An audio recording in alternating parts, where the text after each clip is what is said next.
एक मंत्री थे, उनके ट्रेजरी बेंच में उस समय बैठते थे, मैं उनका नाम नहीं लूंगा, बहुत बड़े मंत्री थे। उन्होंने आईटी एग्जेम्पशन के लिए, इनकम टैक्स एग्जेम्पशन के लिए, मैं कृषक हूं और मैं कृषि से भी अर्न करता हूं, 7 करोड़ रुपए का गोभी गमले में उगाया था। गमले में 7 करोड़ रुपए की गोभी उगी थी। सोचिए कैसे 7 करोड़ रुपए की गोभी उग सकती है गमले में, ये मुझे नहीं पता है।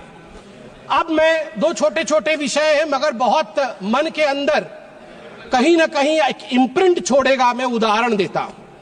गौरव गोगोई जी बैठे हुए हैं। गौरव गोगोई जी ने आज गोल्ड मोनेटाइजेशन के ऊपर बात की। मैं 2 हेडलाइंस लेके आया हूं। पहला हेडलाइन है इंडियन एक्सप्रेस का मुंबई से जो छपा था, जुलाई 8, 1991 का हेडलाइन है और ये लिखा है शंकर अय्यर ने। हर कोई इसे सुने और पढ़े भी। Secret sale of gold by the Reserve Bank of India, 21,000 kg of metal airlifted to coded destination. एक समय था 1991 में राजीव गांधी ने और कांग्रेस पार्टी ने चंद्रशेखर जी की सरकार से हाथ खींच लिया था। उस समय लिक्विडिटी की अभाव थी, देश में एक त्राहिमाम की सिचुएशन बनी थी अर्थनीति में, और उस समय पहली बार हिंदुस्तान के ऊपर वो त्रासदी आई थी कि देश के सोना को 67 टन ऑफ गोल्ड इसको गिरवी रखा पड़ा था। और शंकर अय्यर जी कहते हैं कि मैं मुंबई के एयरपोर्ट में देख रहा था, चुपके गाड़ियां आ रही थी आरबीआई की और हिंदुस्तान के सोने को एयर इंडिया के एयरबस में लोड किया जा रहा था, हिंदुस्तान के बाहर भेजा जा रहा था। आप सोच के देखिए। और दूसरा हेडलाइन सभापति महोदया में पढ़ना चाहूंगा 31 मई 2024 का, RBI brings back home 100 tons of gold from United Kingdom. Narendra Modi ji के नेतृत्व में 1 लाख केजी सोना, 1 लाख केजी सोना बाहर से 2024 मई को हिंदुस्तान वापस आता है। एक ने, यूपीए ने भारत मां के सोने को गिरवी रखा, हमारी मां के सोने को गिरवी रखा, और दूसरे लल्ला ने, हमारे नरेंद्र मोदी ने अपने मां को अलंकृत किया। ये होता है फर्क। मैडम सभापति महोदया, मैं एक छोटा सा उदाहरण देके अपने विषय को समाप्ति की ओर ले जाऊंगा। मैं एक और उदाहरण देता हूं। पूरे इस सप्लीमेंट्री ग्रांट में power grid corporation of India limited PGCIL के लिए अधिक व्यय की मांग की गई है, मिनिस्ट्री ऑफ पावर के अंतर्गत आता है। मैं एक हेडलाइन पढ़ता हूं, जुलाई 31, 2012 का 3 ग्रिड। मुझे याद है अभी निर्मला सीतारमण जी आएंगी। निर्मला सीतारमण जी उस समय प्रवक्ता थी, पार्टी की, बैठी हुई थी एक चैनल के डिबेट में। अचानक अंधकार हो गया, डिबेट बीच में बंद हो गया और 22 राज्य में अंधकार हो गए थे, क्योंकि 30 और 31 जुलाई 2012 को नॉर्दर्न ग्रिड, ईस्टर्न ग्रिड और नॉर्थ ईस्ट ग्रिड, तीनों ग्रिड फेल हो गए। 700 million people were plunged into darkness. 9% of the world population were plunged into darkness. TMC के लोग बैठे नहीं हैं। 200 मजदूर एक माइन के अंदर बंद हो गए। न जाने कितने लोगों ने जो वेंटिलेटर पे थे उनकी जान उनको गंवानी पड़ी थी। और आज दूसरा हेडलाइन में पढ़ता हूं टाइम्स ऑफ इंडिया का, जून 3, 2024, India's come a long way since 2012.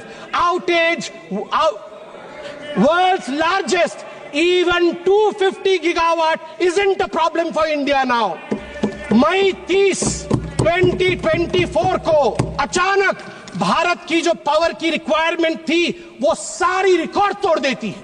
250 gigawatt हो जाता है भारत की पावर की आवश्यकता, मगर हमारा ग्रिड टूटता नहीं है, फेल नहीं होता है। World's largest unified power grid, ये हमारे नरेंद्र मोदी जी ने देश को बना करके दिया है, इसलिए मैं इसका समर्थन करता हूं। अंत में, आज मणिपुर के विषय में बहुत कुछ बोला गया है।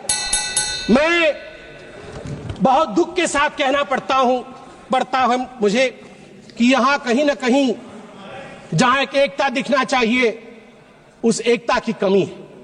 मैं कुछ आंकड़े रखना चाहूंगा और ऑपोजिशन के हमारे सदस्य, उनका अधिकार है कि वो इन आंकड़ों को मांगे और जाने भी, क्योंकि ये देश हम सबका है।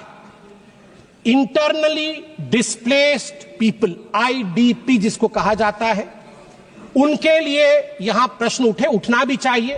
उनके लिए क्या किया गया? In response, the government has implemented a series of measures aimed at providing immediate relief, long-term rehabilitation, and economic stability for the internally displaced persons, IDPs.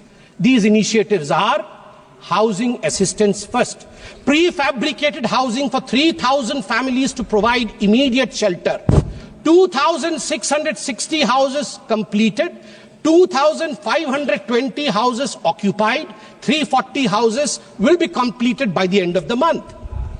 Financial aid of 1,000 rupees has been provided on 5 separate occasions, amounting to a total of 30 crore. An additional 27 crore has been released to support the housing reconstruction efforts in Manipur for those who are internally displaced. Relief camp operations have been sustained with an allocation of rupees 280 crore, ensuring essential services such as food and health care for affected families. A compensatory package of rupees 32 crore has been provided to farmers for those who suffered agricultural losses due to the conflict. माननीय सभापति महोदय, educational support के बारे में भी माननीय सदस्यों ने बात की।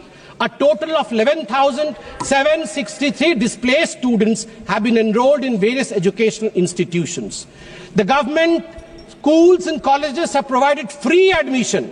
कॉलेज स्टूडेंट्स रिहैबिलिटेशन स्कीम, उसको इंट्रोड्यूस किया गया 2023 में, जिसने 1000 डिस्प्लेस्ड बच्चों की मदद की ताकि वो वहां फ्रीली जाके एडमिशन ले सके, और उनको 10,000 रुपए की राशि भी ऊपर से दिया गया।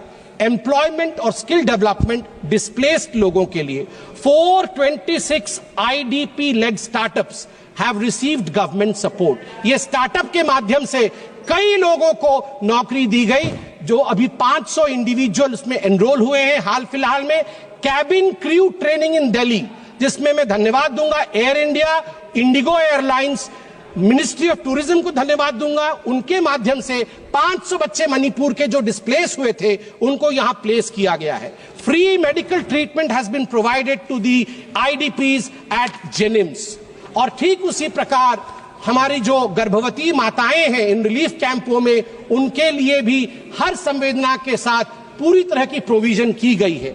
अंत में महोदय, मैं बस अपने भाषण के अंत में यही कहना चाहूंगा कि हमारे राहुल जी ने थोड़े दिन पहले, कल ही उन्होंने कहा कि वोटर लिस्ट में गड़बड़ी है। अभी अरविंद सावंत जी भी बोल रहे थे कि वोटर लिस्ट में गड़बड़ी। वोटर लिस्ट में गड़बड़ी नहीं है, आपके डेवलपमेंट लिस्ट में गड़बड़ी थी। आपके डेवलपमेंट लिस्ट में गड़बड़ी थी, वोटर लिस्ट में गड़बड़ी नहीं है। अभी हमने बताया आपको, अगर वैसा डेवलपमेंट आपने किया होता तो आज आप वहां नहीं बैठे होते। दूसरी बात, ये कांग्रेस पार्टी कहती है कि रोहित शर्मा अनफिट है। रोहित शर्मा अनफिट नहीं है, राहुल गांधी अनफिट है।